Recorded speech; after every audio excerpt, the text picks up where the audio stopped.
Hi hello friends, ರೀನಾಸ್ ಕಿಚನ್ಗೆ ಎಲ್ಲರಿಗೂ ಸ್ವಾಗತ. ಇವತ್ತು ರಸ್ಮಲಾಯಿ ಮಾಡೋದು ಹೇಗೆ ಅಂತ ನೋಡೋಣ ಬನ್ನಿ. 1 ಲೀಟ್ರ್ ಆರೆಂಜ್ ಕಲರ್ ಹಾಲು ತೊಗೊಳ್ಳಿ. ಸ್ವಲ್ಪ ಗಟ್ಟಿಯಾಗಿರುತ್ತೆ ಹಾಲಿದು, ಬ್ಲೂ ಕಲರ್ಗಿಂತ. ಕುದಿಯೋಕೆ ಇಟ್ಕೋಬೇಕು. ಕೈ ಆಡಿಸ್ಕೊಂಡಿರಬೇಕು ಕುದಿಯುವಾಗ.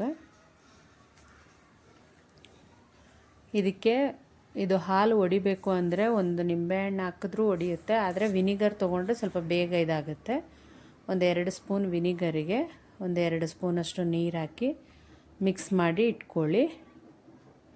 ಹಾಲು ಸ್ವಲ್ಪ ಕುದಿ ಬರ್ತಾ ಇದ್ದಂಗೆ ವಿನಿಗರ್ ಮತ್ತು ನೀರೇನು ಮಿಕ್ಸ್ ಮಾಡಿ ಇಟ್ಕೊಂಡಿದ್ದೀರ ಅದನ್ನ ಸೇರಿಸ್ಕೊಳ್ಳಿ. ಹಾಲು ಕ್ಲೀನಾಗಿ ಈ ಥರ ಒಡಿಯುತ್ತೆ. ಆಮೇಲೆ ಇದನ್ನು ಒಂದು ಬಿಳಿ ಬಟ್ಟೆ ತೊಗೊಂಡು ಸೋಸ್ಕೊಳ್ಳಿ ನೀಟಾಗಿ.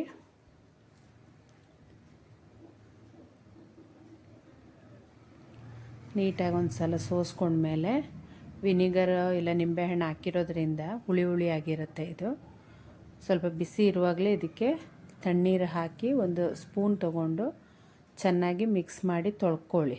ಅದರ ಹುಳಿ ಅಂಶ ಏನಿದೆ ಅದೆಲ್ಲ ನೀಟಾಗಿ ಹೋಗಬೇಕು. ಆ ಥರ 1-2-3 ಸಲ ನೀರು ಹಾಕಿ ಚೆನ್ನಾಗಿ ತೊಳ್ಕೊಳ್ಳಿ. ಆಮೇಲೆ ಚೆನ್ನಾಗಿ ಹಿಂಡ್ಬಿಟ್ಟು ನೀರೆಲ್ಲ ತೆಗಿಬೇಕು. ಅದರದ್ದು ಎಷ್ಟು ನೀರು ಹೋಗುತ್ತೋ ಅಷ್ಟು ತೆಗೆದ ಮೇಲೆ ಚೆನ್ನಾಗಿ ಸುತ್ತಿ ಒಂದು ಪ್ಲೇಟಲ್ಲಿ ಇಟ್ಬಿಡಿ. ಏನಾದರೂ ನೀರಿನ ಅಂಶ ಉಳಿದಿತ್ತಂದ್ರೂ ಅದು ಹೋಗುತ್ತೆ. ಆಮೇಲೆ ಈಗ ರಬಡಿ ಮಾಡೋಕ್ಕೆ ಏನೇನು ಬೇಕು ನೋಡೋಣ. ಅರ್ಧ ಲೀಟ್ರ್ ಹಾಲು ತೊಗೊಂಡಿದ್ದೀನಿ ನಾನಿಲ್ಲಿ. ಕುದಿಯೋಕೆ ಇಡೋಣ ಇದನ್ನು.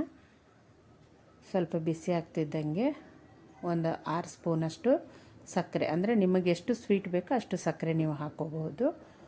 ಆಮೇಲೆ ಡ್ರೈ ಫ್ರೂಟ್ಸ್ ಏನಿದೆ ಅದನ್ನ ಕಟ್ ಮಾಡಿ ಅದನ್ನು ಹಾಕ್ಕೊಳ್ಳಿ. ಅರ್ಧ ಸ್ಪೂನಷ್ಟು ಏಲಕ್ಕಿ ಪೌಡ್ರ್ ಹಾಕ್ಕೊಂಡಿದ್ದೀನಿ.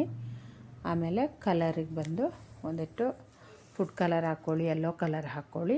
ಯೆಲ್ಲೋ ಕಲರ್ ಇಲ್ಲ ಅಂದರೆ ಅರಿಶಿಣ ಪುಡಿನೂ ಹಾಕ್ಕೋಬೋದು. ಚೆನ್ನಾಗಿ ಒಂದು ಕುದಿ ಬರೋ ತನಕ ಚೆನ್ನಾಗಿ ಕುದಿಸ್ಕೊಳ್ಳಿ. ಸ್ವಲ್ಪ ಗಟ್ಟಿ ಆಗಬೇಕು ಹಾಲು, ಅಲ್ಲಿ ತನಕ ಕುದಿಸ್ಕೊಳ್ಳಿ. ಇದನ್ನು ಚೆನ್ನಾಗಿ ಕುದ್ಮೇಲೆ ಇದನ್ನು ಗ್ಯಾಸ್ ಆಫ್ ಮಾಡಿಬಿಟ್ಟು ಆರಕ್ಕಿಡಿ ಒಂದು ಸೈಡಿಗೆ.